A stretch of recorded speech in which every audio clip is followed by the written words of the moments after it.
સંજેલી તાલુકામાં આવેલ ગોવિંદા તળાઈ મુખ્ય પ્રાથમિક શાળામાં નાના બાળકોને ચોમાસાની ઋતુમાં કાદવ કીચડમાં શાળામાં જવા મજબૂર બનવું પડ્યું।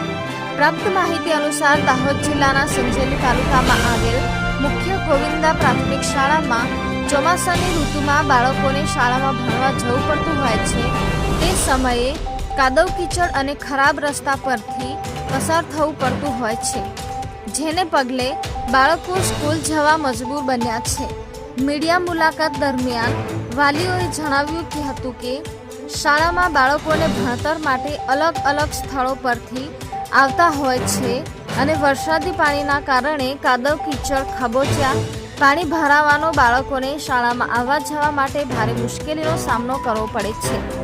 વાલીઓ તેમજ બાળકોની માંગ છે કે તંત્ર દ્વારા તપાસ કરવામાં આવે અને રસ્તાની રિપેરિંગ કામગીરી કરવામાં આવે તેવી વાલીઓની લોક માંગ ઉઠવા પામી છે।